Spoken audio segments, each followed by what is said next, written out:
सर्वप्रथम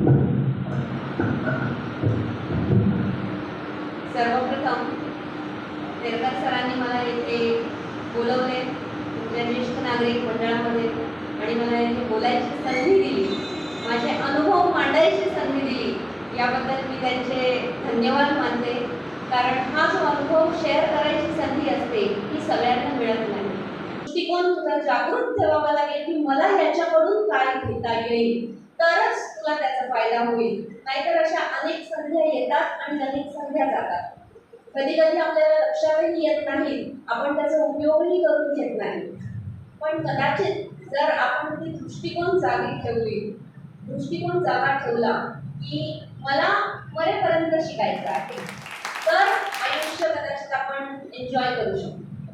कारण तुम्ही सगळेजण आता या एजला आहात की तुमची एक बालपण म्हणतो आपण, बालपण पार्ट 2, आणि त्यामुळे मी स्वतःला खूप भाग्यशाली समजते की मला माझे अनुभव अशा लोकांसोबत शेअर करायची संधी आहे ज्यांनी माझ्यापेक्षा उन्हाळी पावसाळे निश्चितच जास्त बघितलेले आहे. त्यामुळे मी आज काही सांगणार याच्यापेक्षा माझी ही अपेक्षा आहे की मला तुमच्या सगळ्यांकडून काहीतरी घेऊन जायचं आहे आणि या स्वार्थापोटी आज मी येथे आलेली आहे. सर्वप्रथम मी माझ्या आई-वडिलांना वंदन करेन की ज्यांनी आज मला या लायक बनवलेलं आहे की मी येथे उभी आहे आणि तुमच्या सर्वांसमोर बोलते आहे. आणि त्याचबरोबर मी अतिशय दिलगिरी व्यक्त करते की अर्धा तास तुम्हाला सगळ्यांना थांबवावं लागलं. पण कसं आहे, सगळ्यांनाच माहिती आहे लाईट गेली की लवकर येते का, वाट ही बघावीच लागते आणि त्या लाईटाच्या बोर्डमध्येच मी काम करते. त्यामुळे क्षमस्व असावे की माझी देखील तुम्हाला वाट बघावी लागली. कारण वाशीवरून येता येता काही कारणास्तव मला उशीर झाला आणि आज वर्किंग डे असल्यामुळे खरं मी तेरकर सरांना अगोदर नाही म्हटलं होतं, पण त्यांच्या आग्रहास्तव पुढे मला काही बोलता आलं नाही. ज्येष्ठांसमोर काय बोलायचं हा खूप मोठा प्रश्न असतो. लहान मुलांसमोर तर आपण सगळे पाढे वाचून दाखवतोय, असं करायला पाहिजे, तसं करायला पाहिजे, ही संधी उपभोगली पाहिजे किंवा असे हजारो उपदेश देऊन आपण मोकळे होतो. पण ज्येष्ठांसमोर मी उपदेशही करू शकत नाही आणि मी काही सजेशन्स पण देऊ शकत नाही, कारण वयाने आणि अनुभवाने मी लहान आहे. पण माझे गुरुजी होते प्रोफेसर राम देवाडे, यांनी मला सांगितलं होतं की 9वीला होती, त्यांच्याकडे त्या क्लासेसला होती. त्यांनी मला सांगितलं होतं की बेटा, आयुष्याच्या शेवटच्या दिवसापर्यंत तुला रोज कोणी ना कोणी गुरु भेटेल आणि गुरु हे फक्त तुकोबा किंवा ज्ञानोबा हेच नसतील, तर कदाचित एखादं लहान मूल सुद्धा तुला काहीतरी शिकवून जाईल. फक्त तुला ती तुझा दृष्टी ठेवावी लागेल. तो दृष्टी सगळ्यांना सवय झाली ना, सिंगम सिंगम पार्ट 2, असे फुलावर काटे पार्ट 2, तसं बालपण पार्ट 2. तर तुमच्या सगळ्यांचं बालपण पार्ट 2 चालू आहे आणि या बालपणामध्ये मला सगळ्यांना गरज आहे तुमच्या मुलांची. मुलं म्हणजे रक्ताचीच मुलं असतील असं नाही, पण समाजातील असे सगळ्या तरुणांची की जे हात धरून तुम्हाला सगळ्यांना सावरतील आणि हा जो फेज आहे या फेजमध्ये जगण्याचा आनंद देऊ शकतील. या फेजमध्ये ही गरज आहे आपली. माझा एक अनुभव म्हणून विचार आहे. लहानपणापासूनच born with a silver spoon in the mouth असं म्हटलं माझ्याविषयी तरी हरकत नाही. म्हणजे देवाने मला इतकं भरभरून दिलेलं आहे की जरी काही उणिवा असतील तरी आजपर्यंत मला त्या कधी जाणवल्या नाही आहेत आणि मी जाणवून दिलेल्या नाही आहेत. कारण त्या जाणवायला लागल्या की लगेच मी माझ्या जे काही पॉझिटिव्ह गोष्टी आहेत त्या सगळ्या आठवते की येस, माझ्याकडे जर इतक्या 5 देणगी देवाने दिलेली आहे, तर एखाद्या ठिकाणी जर कुठे मी कमी पडली तर काय हरकत आहे. माणूस, आपण मगाशी सरांनी सांगितलं त्यांच्याच भाषेबद्दल पॉझिटिव्हिटी, मी नेहमी हसतमुख असते. मी नेहमी हसतमुख असते याचा अर्थ हा नाही की मला काही दुःखच नाही आहे. मी आनंदी असते हा त्याचा अर्थ होईच नाही आहे. मला सुद्धा दुःख आहे, मला सुद्धा बऱ्याचदा रडावं असं वाटतं, घाय मोकळून रडावं असं वाटतं, पण तरीही मी प्रिफर करते की मला हसता कसं येईल. मी कारण शोधते की मला आनंद कशातून मिळेल यापेक्षा की मला दुःख कशातून मिळेल. दुःख द्यायला तर तुम्हाला दुनिया बसलेली आहे, कोणीच सोडत नाही. सगळ्यांना माहिती आहे घरोघरी मातीच्या चुली आहेत, मला सुद्धा आई वडील आहेत, मला सुद्धा सासू सासरे आहेत. जे जनरेशन गॅप्स असतात त्या जनरेशन गॅपमुळे होणारे ताणतणाव हे आपण सगळेच जण अनुभवतो. सोसायटीमध्ये आपण सगळेजण इतके वर्ष एक पद घेऊन एक मान घेऊन जगलेलो असतो आणि ते पद जेव्हा सोडून आपण घरी बसतो तेव्हा घरी सुद्धा आपल्याला तो मान आधी मिळायचा तितका मिळत नाही. ही जाणीव जेव्हा आपल्या मनाला पोचते तेव्हा आपण अजून पोखरलं जातो आणि यातनं कोणीच सुटलेलं नाहीये. कदाचित तुझ्या मी सुद्धा सुटणार नाहीये. हे तर मुंबई युनिव्हर्सिटीचे चान्सलर होते, म्हणजे इतके मोठे पद होतं यांच्या. Okay sir, okay. पण म्हणजे इतके सगळेजण मोठमोठ्या पदावरचे आहेत की आता आज एक उदाहरण घ्या तर मी सकाळी 7 वाजता घर सोडलं तर मी ऑलमोस्ट रात्री 10 वाजता घरी येतो. एक बायको म्हणून विचार केला तर घरात मी सगळ्यांना पाणी नेऊन द्यायचं काम करते, पण जेव्हा मी एक ऑफिसर असते तेव्हा ऑफिसमध्ये नुसतं बेल दाबलं की मला जागेवरती पाणी मिळतं. आता मला हा प्रश्न पडतो की मी हा इगो जपावा आणि घरी जाऊन सुद्धा सांगावं यावं ऑफिसमध्ये मला घर बसल्या पाणी मिळतं, इथे तुम्ही मला काय पाणी भरून घेताय माझ्याकडनं, असं बोलायचं. म्हणजे हे प्रश्न मला पडलेले आहेत. लग्नानंतर माझ्या बाल मनावर म्हटलं तरी चालेल कारण आपल्याला अनुभव नसतो, पण हे मला पडलेले प्रश्न आहेत की कसं वागायचं नक्की. कारण आई वडिलांनी जे संगोपन केलेलं आहे त्याच्यात त्यांनी नेहमी एकच गोष्ट सांगितली आहे, अनु तू शिक. अनु म्हणतात मला प्रेमाने सगळे अनिता नावाने माझं. अनु तू फक्त शिक, तू आज काम करू नकोस, तू आज शिकलीस तर घरी 10 बाया ठेवू शकशील आणि त्यांच्याकडून काम करवून घेऊ शकशील. पण आज जर तू शिक्षण नाही घेतलं तर मात्र जी इज्जत तुला समाजात मिळू शकते ती कदाचित पुढे तुला परत संधी मिळणार नाही. या संस्कारात वाढलेले मी, मला सध्या पोळी भाजी सुद्धा बनवता येत नव्हती.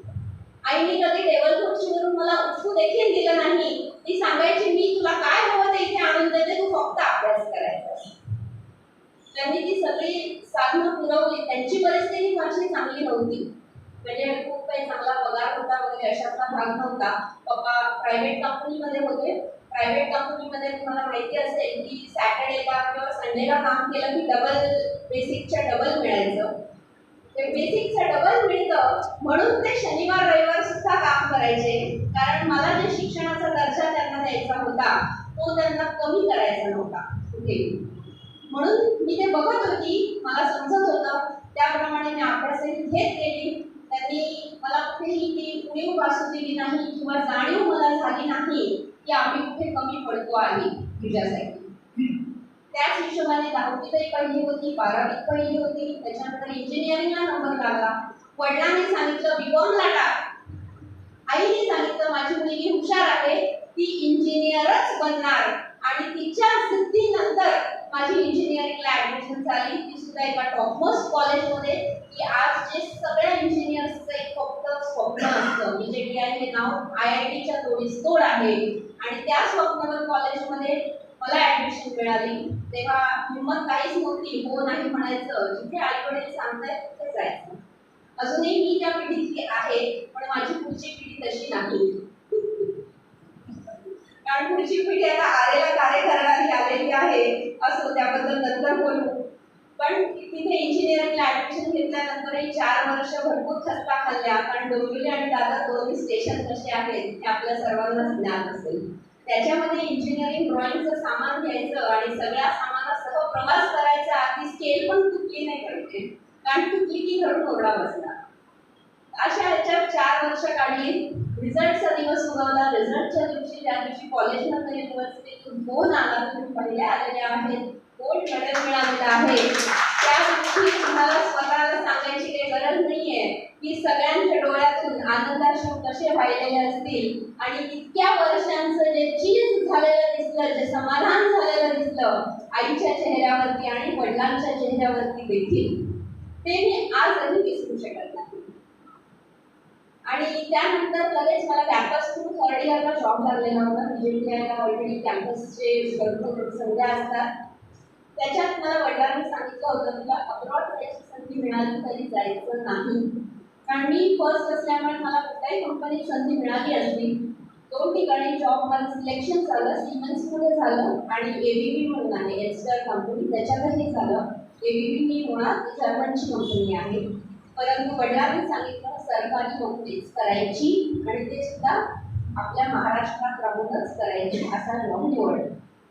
परत मी सांगते, मला तेव्हा बोलायचा आवाजच नव्हता, कारण आई वडिलांशिवाय दुसरं काही विश्व नव्हतं. त्यांनी सांगितल्याप्रमाणे MSCBचा कॅम्पस आला. MSCB मध्ये सिलेक्शन झालं. त्यांनी सांगितलं 4th इयरला जर तुम्ही चांगल्या मार्क्सने प्रॉपर पास झाले तर तुमची नोकरी फिक्स आहे. त्यामुळे रिझल्ट लागल्यानंतर 1 महिन्याच्या आत मी जॉबला लागले. जॉबला लागल्यानंतर पाखरू कसं आपलं पंखा खालनं बाहेर निघाल्यानंतर त्याला बऱ्याच कष्टा खाव्या लागतात, कारण इतके वर्ष आई वडिलांच्या सावलीखाली होती. पंख त्यांनी पसरलेले होते, त्या मायेच्या उभेमध्ये वाढलेली होती. आणि जेव्हा जॉबला लागली तेव्हा मात्र जगाचा अनुभव आला. आणि जेव्हा जगाचा अनुभव आला तेव्हा वडील पुढे सरसावले. इतके वर्ष आईने दिलेली माया होती, पण आता मात्र जॉबला लागल्यानंतर वडिलांचा जो कठोरपणा होता, कर्मठपणा होता, तो त्यांनी मला शिकवला. रोज घरी गेल्यावरती मी त्यांना माझे अनुभव सांगायची की माझे ऑफिसर माझ्याशी असे वागले किंवा माझे जे कलिग्स आहेत त्यांच्याशी माझं असं संभाषण झालं, ते असे वागतायत. तेव्हा त्यांनी काही टिप्स दिल्यात मला आणि इथून सुरू झालेला होता माझ्या वडिलांच्या शिक्षणाचा प्रवास. वडिलांनी मला जे काही प्रॅक्टिकल अनुभव आहेत ते वृद्धिंगत करण्यासाठी खूप मदत केली, कारण त्यांना कंपनीचा अनुभव भरपूर होता. आई ही माझी हाऊसवाईफ होती, टीचर असली तरी ती घरच्या घरी क्लासेस घ्यायची, कारण माझं शिक्षण कुठेही ब्रेक लागू नये म्हणून तिने स्वतः कधी नोकरी केली नाही. मग वडिलांनी नंतर सगळं जे काही घडवत गेले त्यात माझे MSCB मध्ये प्रमोशन्स होत गेले. प्रमोशन्स सोबत लग्न झालं, एक बायको बनली, ते देखील प्रमोशन मिळालं. त्याच्यानंतर एक आई बनली, ते देखील एक प्रमोशन मिळालं. आणि सुदैवाने आणि परत एकदा होणे आपली जी काही दैवी कृपा असते त्याच्यामुळे मला इतकं अप्रतिम आणि सुंदर असं घर मिळालेलं आहे की मला ते सासू सासरे नसून माझे दुसरे आई वडील आहेत, त्यांनी सुद्धा लग्नात एकच अट टाकली की आम्हाला 2 मुलं आहेत, आम्हाला मुलगी नाही, तर यायचं असेल तर घरात मुलगी म्हणून ये, सून म्हणून यायचं नाही. एवढ्या एका अटीखातर त्यांनी लग्न केलं आणि आजपर्यंत आम्ही दोघंही हा अलिखित करार सांभाळतो आहे. त्यांनी देखील मला तितकीच माया लावली आणि मी देखील, आपण म्हणतो गिव्ह अँड टेक रिलेशन असतं, त्या गिव्ह अँड टेक रिलेशन वरून आजपर्यंत आम्ही इथे आलेलो आहे. संसारामध्ये भांडणं होणार नाही असा कोणताच संसार नसतो. ते भांडणं होतात म्हणूनच सगळे घेऊन बसलेत ना. किती जण बसले खरं खरं दाखवलं करून टाका. म्हणजे असं असतं, काही काहींना खरं पटलेलं आहे. त्यांनी हात वर केलेला नसलं तरी देखील पटलेला आहे माझं म्हणणं. एकमेकांशिवाय शेवटी संसारही होत नसतो आणि या भांडणाला पर्यायही नसतो, हे पण तितकंच खरं आहे. याच्या पुढे जर एक सांगायचं तर आपण सगळेजण नेहमी सुख शोधतो. मी ज्या काही गोष्टी बोलेल ते मी कदाचित माझ्या अँगलने बोलेल, मी माझ्या दृष्टिकोनातून बोलेल, तर मला नाही माहिती तुम्हाला सगळ्यांना किती पटेल, पण मी सुख म्हणजे काय शोधते तर मी आजच्या जनरेशन म्हणून सांगू शकेल, कारण माझ्यासारखेच एक जनरेशन सगळ्यांच्या घरी असणार आहे. कदाचित तुम्हाला त्यांना समजण्यामध्ये माझ्या या बोलण्यावरून हेल्प होऊ शकेल की आम्ही काय विचार करतो, सुख म्हणजे काय असतं. आपण प्रत्येक वेळेस दुःखी राहतो. बऱ्याचदा आपण म्हणजे 100पैकी टक्केवारी काढली तर आपण 90% वेळेमध्ये आपण दुःखी असतो. अरे माझ्याकडे हे नाही, माझ्याकडे ते नाही, असं नाही, तसं नाही, मला हे जमत नाही, मला तब्येतीची तक्रार आहे, कुणाकडे पैशांची तक्रार असेल, परिस्थिती व्यवस्थित नसेल, कुणाकडे मुलामुलींचे काही प्रॉब्लेम्स असू शकतील, कुणाकडे सुनेचे प्रॉब्लेम्स असू शकतील. दुःख असायला कमी कारणं नाही आहेत आणि शोधावी पण लागत नाही. पण सुखी राहणं हे मात्र आपली चॉईस आहे. आपण ते स्वतःहून ओढवून घ्यावं लागतं आपल्याला. दुःखी राहणं हा चॉईस नाही आहे. हे बाय डिफॉल्ट येतं, पण सुखी राहणं मात्र आपल्याला ते उडून काढावं लागतं. कोणतीही गोष्ट, एखादी निगेटिव्हिटी असेल तर ती निगेटिव्हिटी आरामात पोहोचते आपल्यापर्यंत, आपण बोलवत नाही. पण त्यातनं जर आपल्याला पॉझिटिव्हिटी शोधायची असेल तर मात्र आपल्याला खूप झगडावं लागतं, आपल्याला हातपाय मारावे लागतात, तेव्हा आपण पॉझिटिव्ह होतो. हा ओव्हरऑल सगळ्यांचाच अनुभव असणार, कारण हा माझा स्वतःचा अनुभव आहे की निगेटिव्ह व्हायला काहीच लागत नाही. बॉसने एखादं वाक्य बोललं की झालं नाही, नवरा एखादं वाक्य बोलला किंवा बायको एखादं वाक्य बोलली, अरे हिची कटकट किंवा याची कटकट नेहमीची सुरू झाली, झालं आपण तोंड फुगवून बसतो लगेच. पण हेच जर सुख शोधायचं म्हटलं की अगं एवढं सगळं करतेस घरासाठी, चल मी पण 2 गोष्टी तुला भाजी करून देतो, ही पॉझिटिव्हिटी झाली. किंवा नवरा एवढं सगळं करतोय, त्याला बाहेरची कामं जास्त पडतायत, त्याची 2 बँकांची कामं मला देते, मी करून घेते ती पटकन, ही पॉझिटिव्हिटी झाली. ही पॉझिटिव्हिटी आपल्यात तितक्या पटकन शिरत नाही, ती करण्यासाठी आपल्याला प्रयास करावे लागतात. आणि ते जर आपल्याला निवडता आलं तर कदाचित आपण सगळेजण सुख हे शोधू शकतो. कारण सुख असं काही साधनांमध्ये नसतं, कारण साधनांमध्ये जर सुख असतं तर आज सगळे जे मोठे मोठे लोक आहेत ते सगळे सुखी राहिले असते. अंबानीज आहेत, टाटाज आहेत, ते एवढे सगळे साधनं असून पैसा असूनही ते सगळे सुखी नाही. याचा अर्थ सुख हे पैशात आणि साधनं, साधनं म्हणजे मोबाईल झाले, टीव्ही झाले, एसी झाले, अशी साधनं म्हणते मी की आपलं जगणं सुसह्य करण्यासाठी जी नवीन साधनं निघालेली आहेत त्या साधनांमध्ये सुख नाही. मग सुख कशात आहे तर आपल्या आत्म्यात आहे. माझ्यासारख्या मुलीला हे बोलणं कितपत शोधतं हे मला माहिती नाही, कारण इंजिनिअरिंगमध्ये आम्हाला ही भाषाच कधी शिकवली नाही. पण ही भाषा मी शिकली आहे ती स्वतः सेल्फ मेडिटेशन करून शिकलेली आहे आणि त्या अंताला पोचलेली आहे की आपल्या आत जो एक आत्मा आहे तो आत्मा आपण जागृत ठेवला आणि त्या आत्म्यामधून जे निघतं आहे, मग ते दुःख असलं तरी ते पवित्र आहे, ते आनंद असलं तरी ते पवित्र आहे, पण ते आत्मीय पाहिजे, आपल्या आतून निघणारं पाहिजे. आजकाल आपण दुःखी स्वतःमुळे कमी असतो आणि इतरांमुळे जास्त असतो. हा मला काहीतरी बोलला मी झालो दुःखी झालो का, त्याच्या बोलण्यामुळे माझ्या मनावरती का परिणाम व्हायला पाहिजे, मी माझं मन इतकं शाबूत का नाही ठेवू शकत की कोणीही काहीही बोललं तरी माझ्यावर त्याचा परिणाम होता कामा नये. ज्याप्रमाणे मी दुःखाविषयी त्याचप्रमाणे एखाद्याने स्तुती केली, झाडावर चढून जाऊ नये, लगेच तरी चढू नये, कालांतराने चढलं तर हरकत नाही पण लगेच तरी चढू नये. कारण हे जे दुःख किंवा सुख आहे हे आजच्या घडीला आपलं दुसऱ्यांवरती अवलंबून आहे. एक छोटंसं उदाहरण देते. सुख किंवा आनंद 2 गोष्टी आहेत. मी मागच्या भाषणामध्ये बोलली होती, सरांना माहिती आहे ते उदाहरण, की आनंदी राहायचं आहे की दाखवायचं आहे. 2 प्रकारचे आनंद आहेत, राहणे आणि दाखवणे. तुम्ही म्हणाल यात फरक काय आहे? तर राहणे म्हणजे स्वतः त्या आनंदाचा अनुभव घेणे. सकाळी उठलं की माझ्या मनामध्ये काहीतरी आहे की येस आज मी हे करेल हे करेल हे करेल, भलेही मी अगदी गुटगुटी पाहिजे असली तरी नाही, आज मी ना असा आलं टाकून चहा बनवून बघेल आणि सगळ्यांना देईल, काहीतरी वेगळं करेल. एवढ्या गोष्टीमध्ये सुद्धा एखाद्या बाईला आनंद मिळू शकतो. एखादा पुरुष म्हणेल की नाही आज मी अशा प्रकारे काम करेल, असं करेल, घरी जाताना एखादा कचरा घेऊन जाईल बायकोला, बस एवढ्याशा गोष्टीतही आनंद मिळू शकतो. हे जे आहे हे आनंदी राहायचं आणि दाखवायचं म्हणजे काय? आजकाल आपल्या सगळ्यांना माहिती आहे 10-20 लाख खर्च करून आपण युरोप टूर करतो, कुठे कुठे फिरायला जातो, दुबई, सिंगापूर वगैरे, तिथे जातो आपल्या आनंदासाठी जातो की बाबा लोकांना दाखवायला जातो, अच्छा तू जाऊन आला, अरे तू 4 वेळा जाऊन आला, मी एकदा पण नाही गेली अजून, एकदा तरी जाऊन यायला पाहिजे, मला त्यांना दाखवायचं आहे की मी सुद्धा जाऊन येऊ. एक्झॅक्टली. तिथे गेल्यानंतर आपण फोटो काढतो, ते फोटो आपल्या आठवणींसाठी कमी काढतो, पण मला ते फोटो नंतर दुसऱ्यांना दाखवायचे आहेत या गोष्टीकडे आपलं जास्त लक्ष असतं. ते फोटो नंतर आपण आजकाल स्टेटसला लावतो. मला वाटतं सगळे ज्येष्ठ असले तरी व्हॉट्सअप आणि स्टेटस मी कोणालाच सुटलेलं नसणार.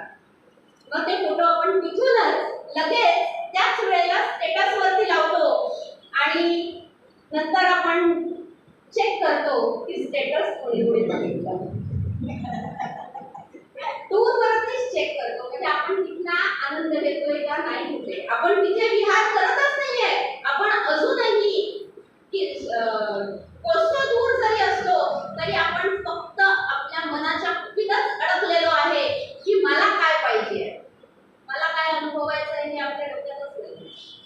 त्याच्यानंतर आपण जे बघतो कोणी कोणी बघितलं आणि तरी सुद्धा आपल्याला आनंद होत नाही, कारण आपल्याला ज्याला दाखवायचंय ते त्याने बघितलेलं नसतं. ते जोवर बघत नाही इथपर्यंत आपल्याला तो आनंद मिळत नाही आणि अशा प्रकारे आपले ते 5-10 लाख वाया गेलेले असतात. म्हणजे हे आहे आपल्याला आनंदी आहे हे दाखवायचं होतं, पण त्यातनं आपल्याला आनंद घेता आला नाही. म्हणून आपल्याला कुठेतरी मनामध्ये विचारायचंय स्वतःच्या मनाला की आपल्याला दाखवायचंय की राहायचंय. आणि राहायचं असेल तर अगदी रस्त्यावरचा एखादा गरीब पोरगा ज्याला अंगभर घालायला कपडे सुद्धा नाही, तो आपल्या पंक्चर झालेल्या टायरला सुद्धा मस्तपैकी काडीने असं ते गोल गोल फिरवत असतो आणि तो घेत असतो खरा जगायचा आनंद, कारण त्याला बाकी काहीच नाही.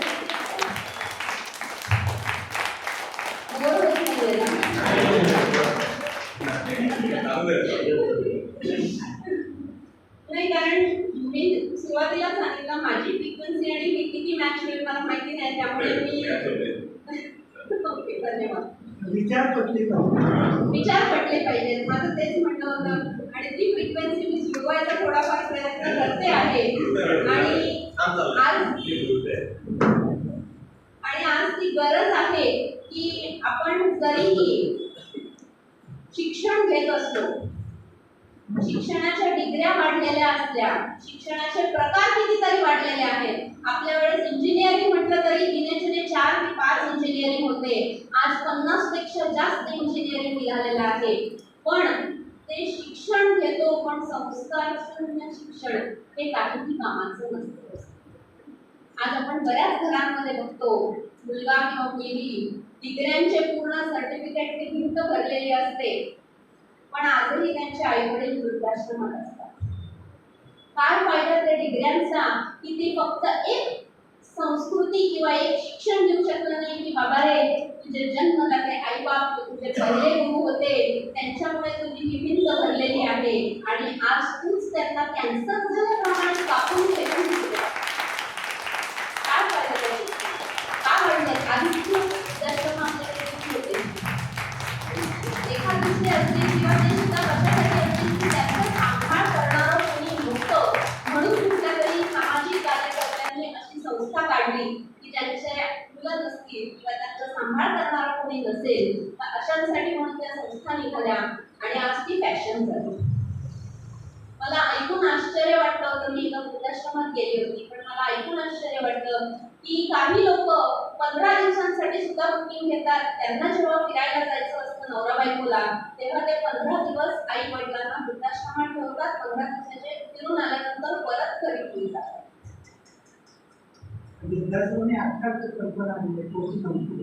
पूर्वी कल्पनाच नव्हती. मी तेच सांगते, पूर्वी ही कल्पनाच नव्हती. आणि जी संस्था सुरुवातीला चालू झाली ती सुद्धा कोणत्या हेतूने चालू झाली की समाजात असे काही वृद्ध आहेत ज्यांच्याकडे बघायला कोणी नाहीये, खरी गरज होती त्यांना, त्याच्यासाठी ते उघडले गेले. पण आज ती फॅशन झालेली आहे आणि लोकांना सुविधा प्राप्त झाल्या आहेत.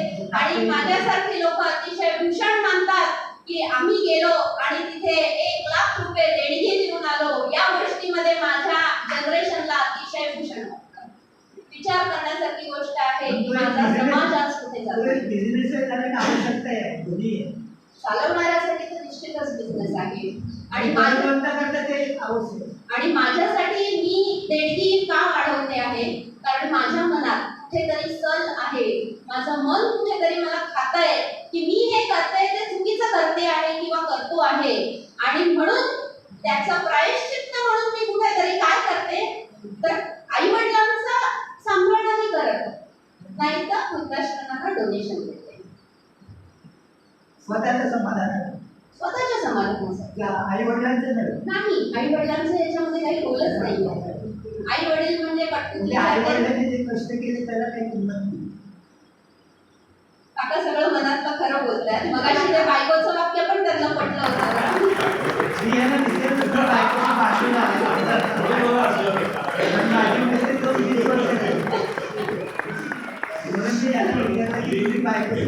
पण जुने दिवस आठवलेच असतील ना. काकांच्या मिसेस जाऊन जरी किती वर्ष झाली तरी जुने दिवस तर आठवले असतील की नाही भांडल्याचे. आठवतात पण काय उपयोग नाही.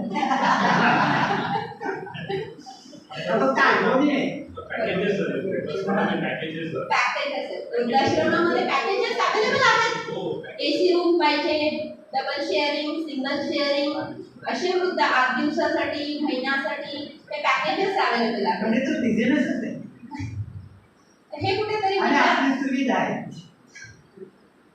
हे कुठेतरी विचार करण्यासारखी गोष्ट आहे आम्हा सगळ्यांसाठी. आणि त्याच्यामध्ये मी एक गुंफण असं करायचा प्रयत्न करेन की आम्हा युवकांना असं का वाटतं की आम्हाला मोठे घरी नको. काहीतरी कारण टाळी ही कधीच एका हाताने वाजत नसते, दोन्ही हातांनी वाजते. मग आम्हाला असं का वाटतं की हे वृत्त मला घरी नको, म्हणजे कुठेतरी आम्हाला त्यांचं बंधन येत आहे किंवा कुठेतरी माझे त्यांचे विचार जुळत नाहीत एका लिमिट पर्यंत. लिमिट सोडून तर काहीच टिकू शकत नाही, पण एका लिमिट पर्यंत हे जर आपण विचार केला, मग ही गोष्ट विचार करण्यासाठी की आपण आपल्यात काही बदल आणू शकतो का.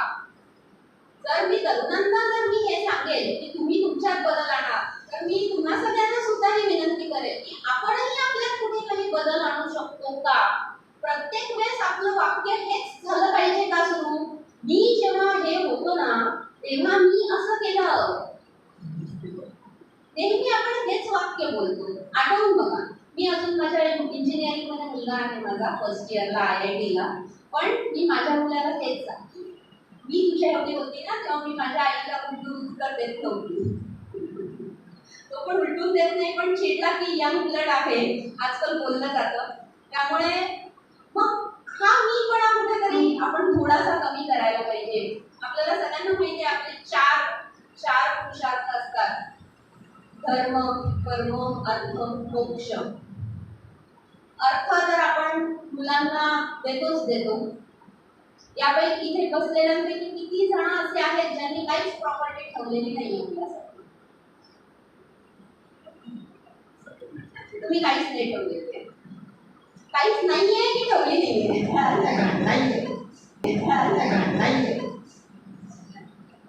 सहसा आपला नेहमी एक विचार असतो की मी जे काही कमवून ठेवलेलं आहे ते बाळापिकांसाठी कमवून ठेवलेलं आहे, माझ्यानंतर कोण आहे हे सगळं तुलाच मिळणार आहे, हे आपल्या सगळ्यांच्या तोंडची वाक्य असतात.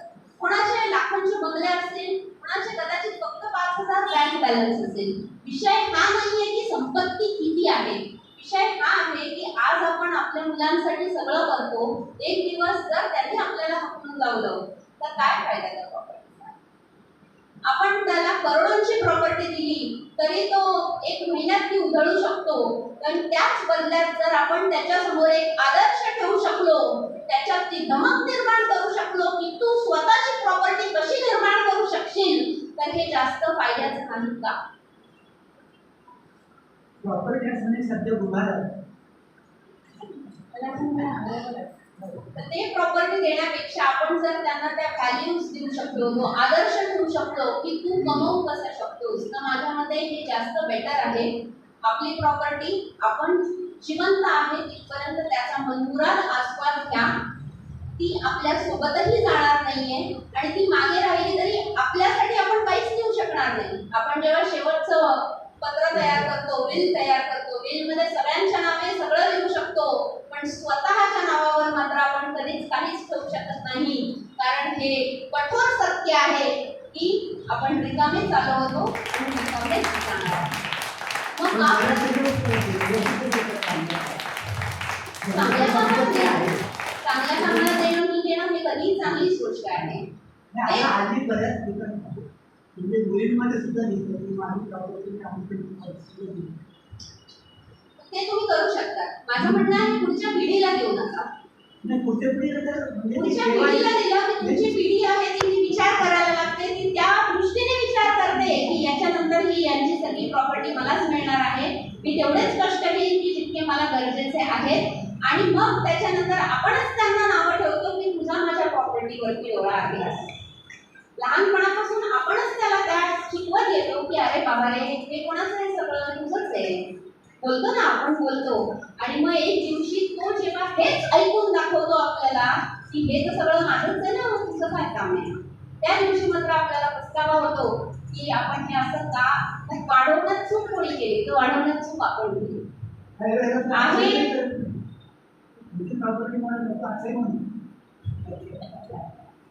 प्रत्येकाचे वेगवेगळे विचार असू शकतात, पण ओव्हरऑल आपण जर समाजाचा विचार केला, त्याला सक्षम करणं हा मुख्य भाग आहे.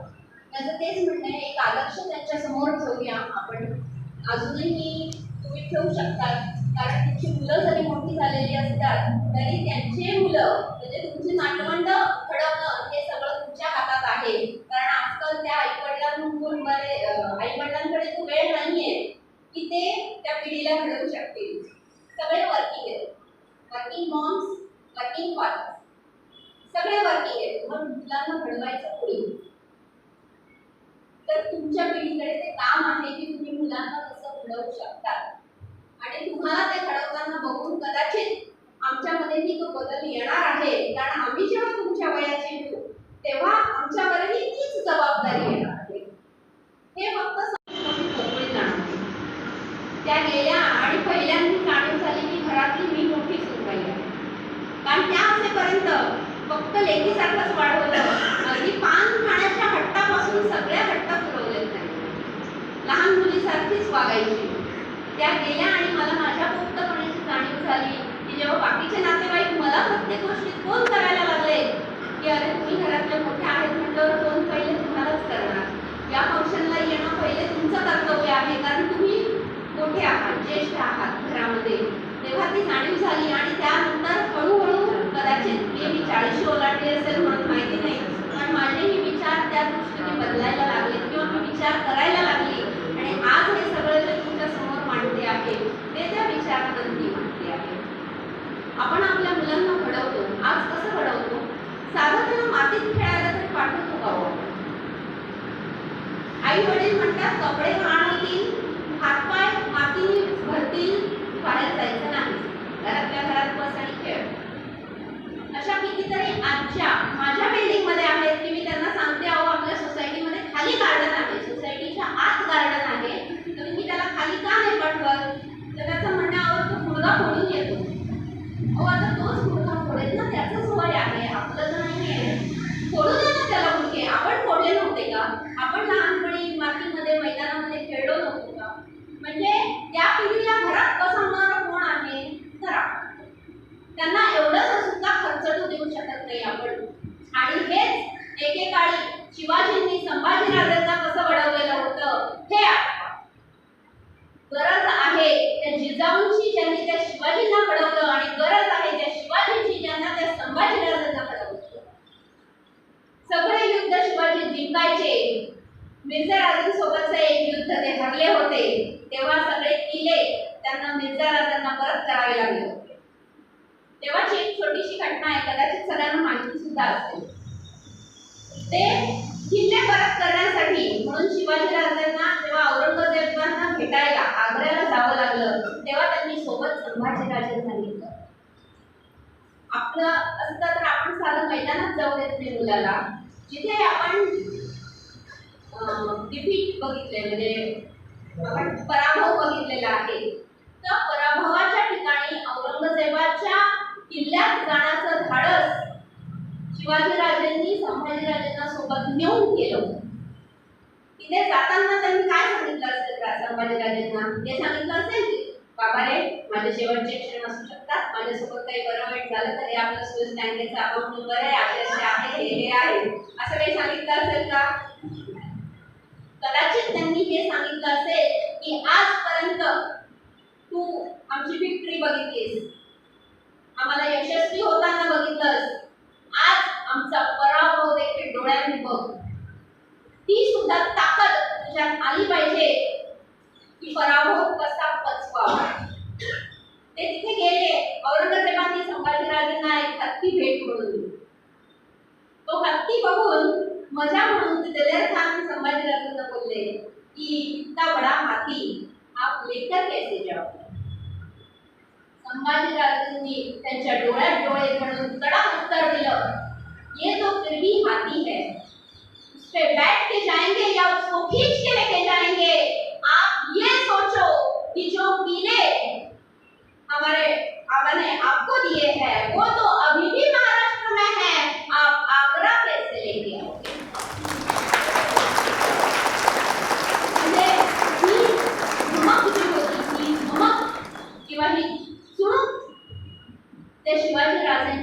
संभाजीराजेंमध्ये जागृत केलेली होती, आपणही ती जागृत केली पाहिजे. ओव्हर पॉझिटिव्हनेस, मला मराठी नाही माहिती त्याला पडलं, म्हणजे खूप बांधून ठेवणे, पॉझिटिव्ह असणे. मुलांबाबतीत आपण खूप पॉझिटिव्ह असतो, म्हणजे जाऊ नको रे, या रात्र झाली आहे, हे करू नको, ते करू नको, असं झालं की हे नको. एकदा का शिंकला की लगेच आपण डोळ्यातून मोकळं. एक शिंक आली, अरे काढ ना अंगावरती, होऊ दे ना 3 दिवस सर्दी. सर्दी म्हणजे उलट शरीरातले काही पित्त विकार बाहेर पडतायत, आपल्याला माहिती आहे. पण तेच आपण आपल्या व्यक्तीसोबत घडलं की आपण त्याला काहीच होते. एक शिंक आली तरी गोळी देऊन मोकळा होतो, कसा तयार होतो.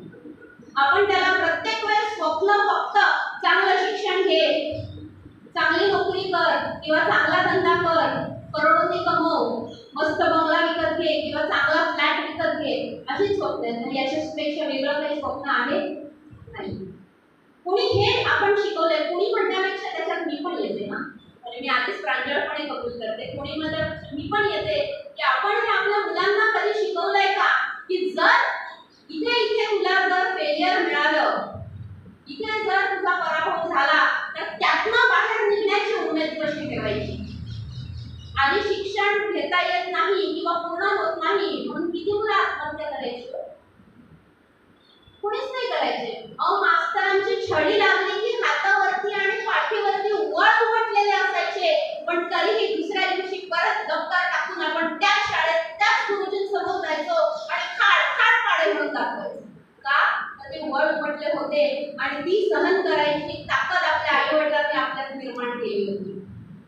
आज आपण पेपरमध्ये दिवसाला किती गोष्टी वाचतो की या मुलाने इथे आत्महत्या केली, या मुलाने तिथे कोट्याला आत्महत्या केली, कोटामध्ये तर मागे किती मोठं प्रकरण झालेलं होतं.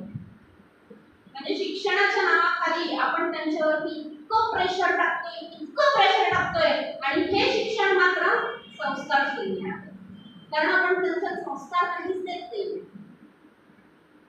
ती जी डिग्री तो घेतोय तो फक्त एक कागदी डिग्री आहे, ती जी पेपरवरती आणि भिंतीवरती लटकते आहे, पण त्याच्यातून त्याला संस्कार नाही मिळाले. हे आज आपण सगळेजण अनुभवतो आहे आणि कदाचित भोगतोय म्हटलं तरीही चालेल. कुठेतरी आपली संस्कृती ह्रास होते आहे आणि त्यातूनच आमच्यासारख्यांची काही जे आहेत ते आम्ही विचार करायला भाग पडलोय की आमची पुढची जी पिढी आहे त्याला कसं जागृत करता येईल. आज आमच्या इथल्या महिला ह्याच्यावरती गेल्या, शर्ट पॅन्ट मध्ये गेल्या, ब्लेझर मध्ये गेल्या, मिनी स्कर्ट घालतात, सगळं घालतात. मी स्वतः सुद्धा घालते, परंतु पेहराव बदलणं आणि अंतराव बदलणं याच्यामध्ये जमीन आसमानाचा फरक आहे. पेहराव हा फक्त एक्सटर्नल आहे, तो बदलला तरी हरकत नाही. जैसा देश वैसा भेस राहा तुम्ही, पण जैसा देश वैसा भेस, भेस म्हणजे फक्त बाहेरून, तुम्ही आतूनही बदलता. आपण पाश्चात्य संस्कृतीच्या नावाखाली काय काय बदल आणले आणि पाश्चात्य संस्कृतीचे लोक आज आपल्या मंदिरांमध्ये जाऊन आपल्या मंदिरांवरती त्यांनी काहीच मिळवला. किती फॉरेनर दिसतात श्रीकृष्णाच्या मंदिरामध्ये, इस्कॉन टेम्पल्समध्ये, बिर्ला टेम्पल्स, या सगळ्या ह्याच्यामध्ये सगळे फॉरेनर्स दिसतात आपल्याला. आपले जे ऐतिहासिक स्थळं आहेत त्या ऐतिहासिक स्थळांना सगळे एकूण फॉरेनर्स भेट देतात. आवर्जून ताज सारख्या ठिकाणी सुद्धा आवर्जून आपले इंडियन ह्याच्यामध्ये जे हेरिटेज मानले जातात तिथे भेट देतात आणि आपण मात्र स्वतःचा इतिहास हा काढू शकलो नाही. त्याची आपण रिस्पेक्ट किंवा जो इज्जत आहे ती ठेवू शकतो. ही कुठेतरी विचार करण्यासारखी हे मनापासून आपण मी एकट्याने बदलण्याने सगळं काही बदलणार आहे का? नाही, कदाचित नाही बदलणार, पण सुरुवात करायला काय हरकत आहे.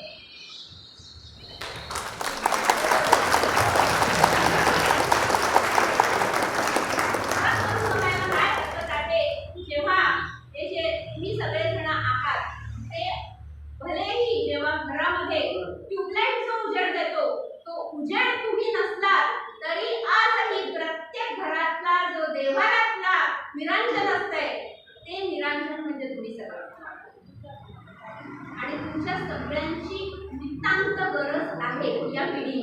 हे लक्षात घ्या.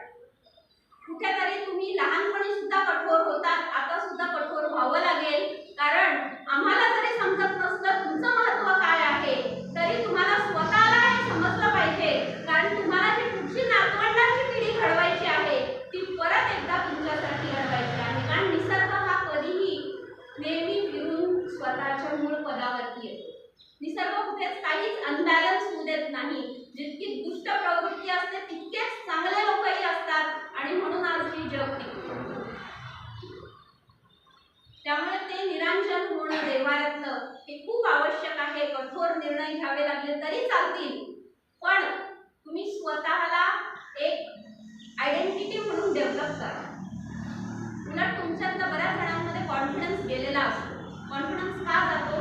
कदाचित वयानुसार एक गेलेला असतो. आपण कुठलेही काम करत नाही म्हणून आपलं मन आपल्याला खात असतं की आपण नुसतं बसून खातोय, ही एक गोष्ट असते. आपण दुसरी काही कामं करू शकत नाही. या सगळ्याचा एकत्रित परिणाम म्हणजे आपला कॉन्फिडन्स लेवल डाऊन होतो. अरे पण तुम्ही हा सगळा का नाही विचार करत की तुम्ही जे करू शकताय ते हे अख्खे आत्ताची जी पिढी आहे ते करू शकत नाही. येतील थोड्या वेळात येतील. MSCB आहे, वाट बघायला लागते.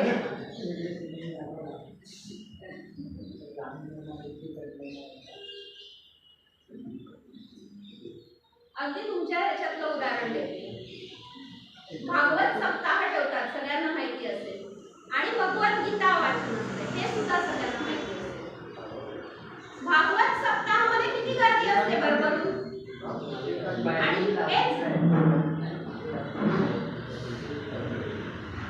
आणि हेच जेव्हा भगवद्गीतेचं वाचन होत असतं किंवा त्याचे उपदेश होत असतात त्याला किती गर्दी असते. कारण भागवत म्हणजे काय, देवादिकांनी काय काय गोष्टी केलेल्या आहेत या सगळ्या वाचून दाखवल्या जातात. त्यांनी कसं कसं त्यांचं आयुष्य काढलं, त्यांनी कसे स्वतःचे मोरल्स जपले, हे आपल्याला फक्त बसून ऐकायचं असतं. ऐकायला छान वाटतं म्हणून भरपूर गर्दी असते. पण भगवद्गीता जेव्हा स्वतः आपण ते कर्म करायला जातो, त्याचं वाचन म्हणून जेव्हा आपण ते किती सत्यात उतरवतो आहे, ही वेळ जेव्हा येते तिथे मात्र आपण कधीच जातो.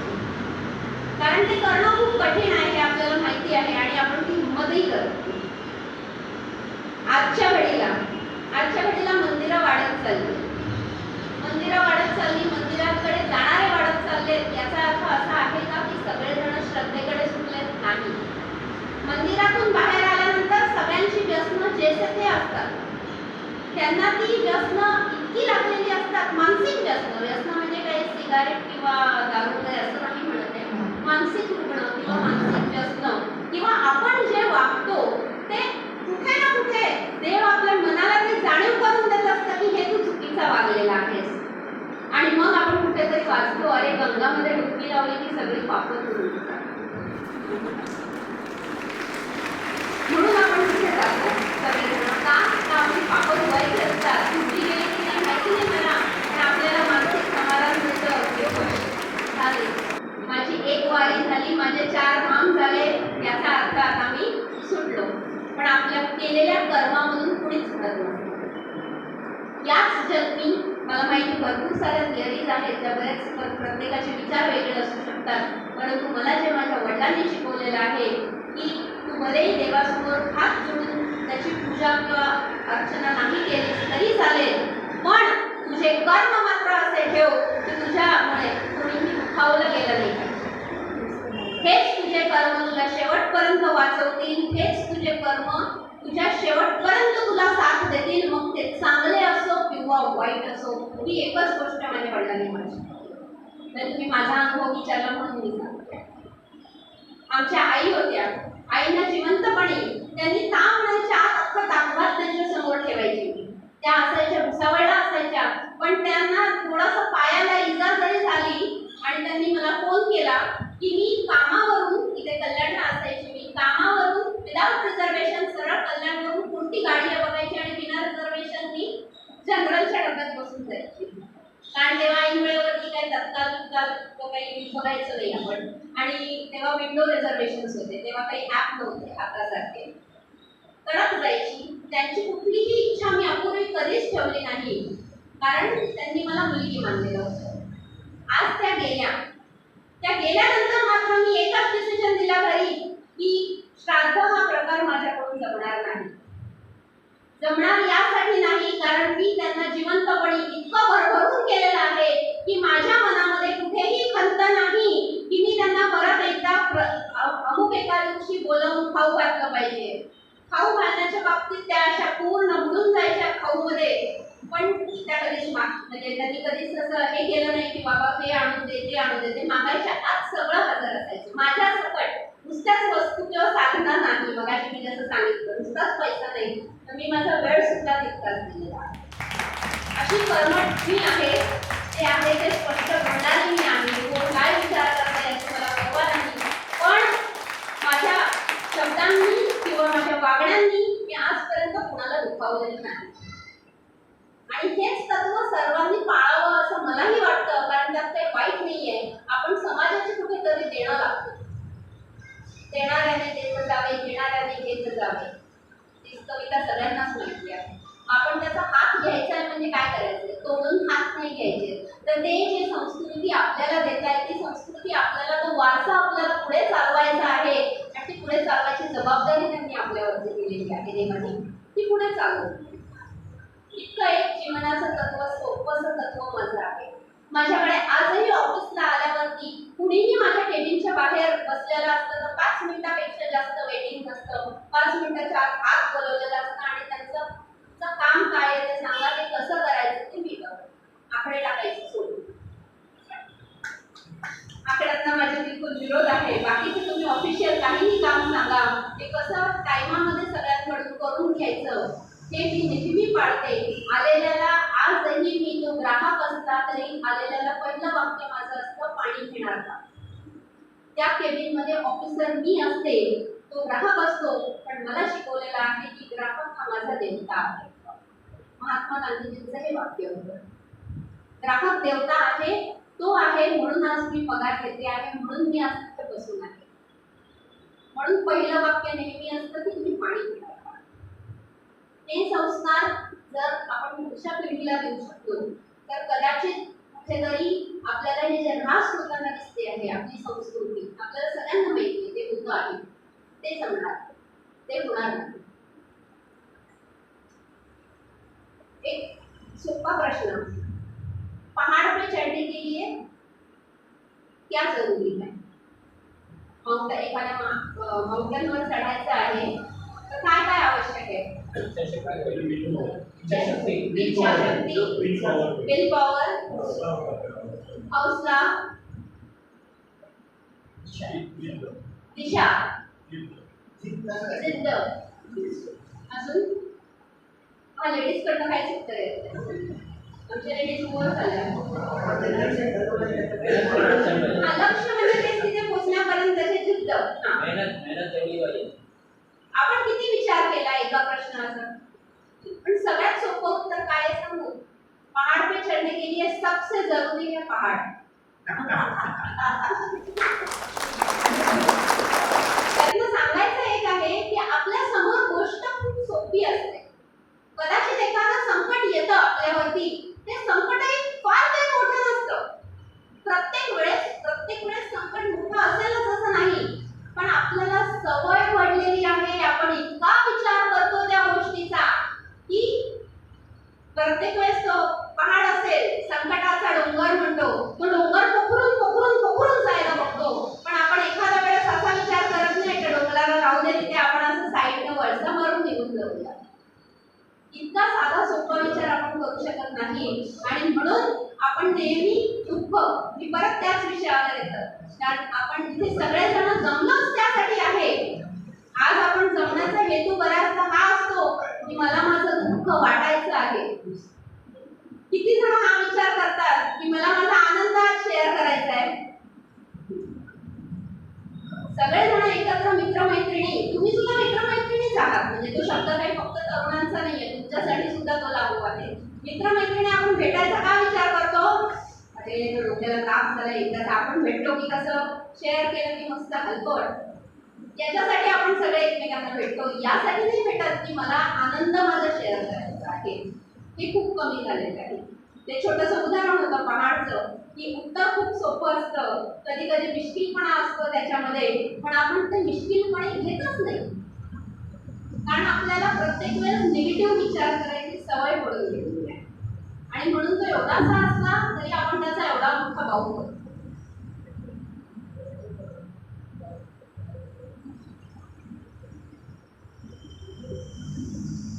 एक लहान मुलांचं एक उदाहरण होतं छोटंसं. तुमची वेळ किती कधी आहे?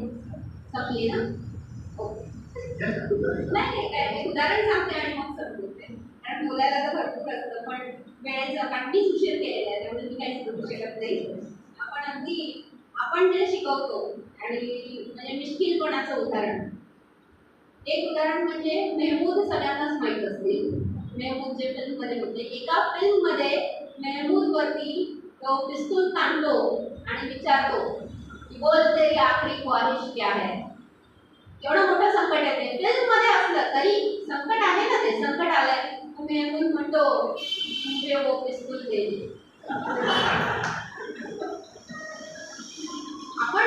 आपण अशा संकटात आलो तर आपण काय विचार करायला लागू? पहिले तर आपली विचारशक्ती बंद झालेली असेल. संकट आलं म्हणजे आपले सगळे दरवाजे आणि खिडक्या आपण बंद करून टाकतो. विचारशक्ती आपली बंद होऊन जाते. की अशा वेळेस ती सगळ्यात पहिले उलट चालू जागृत राहिली पाहिजे. कधीतरी हा मिश्किलपणा देखील आयुष्यात आणून बघा, कदाचित आपलं आयुष्य थोडं सुकर होईल. तुम्ही सगळ्यांनी ये रे पावसा शिकवलं असेल. चला म्हणूया, ये रे पावसा, तुला देतो पैसा, पैसा झाला पाऊस आला, ये ग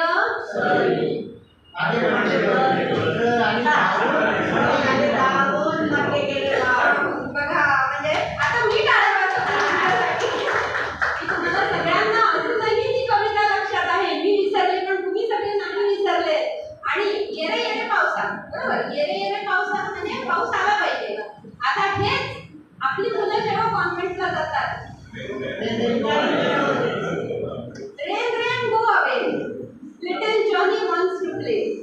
म्हणजे हे दोन विरोधाभास जे आहेत, घरामध्ये आजोबा शिकवतात ये रे पैसा, ये रे पावसा, आणि शाळेत शिकवलं जातं रेन गो अवे. या दोन पिढींचं अंतर म्हणजे ही पिढी आहे की आम्ही सगळे कन्फ्युज झालेलो आहे की नक्की पाळायचं काय, हा बरोबर आहे की हा बरोबर आहे. याच्यामध्ये आम्ही सगळेजण मोठे झालेलो आहे. त्यामुळे माझी सगळ्यांना विनंती आहे की आता जास्त वेळ घेत नाही. पुनश्च कधी संधी मिळाली तर नक्की मला आवडेल यायला. आणि निर्मला सरांचे पुनश्च एकदा धन्यवाद की तुम्ही मला संधी दिली दोन शब्द बोलण्याचे. आणि सगळ्यांचे अनुभव मी जे ऐकले त्यातनं मी खूप काही शिकले. हे मी सुरुवातीला सांगितलं की कुठलंही बोललं कोणी काही नसेल, पण फेस रिडिंग हा जो प्रकार आहे तो फेस रिडिंग खूप काही शिकवून जातो. कारण ग्राहक कसे हजारो ग्राहक दिवसाला भेटतात, त्यामुळे फेस रिडिंगची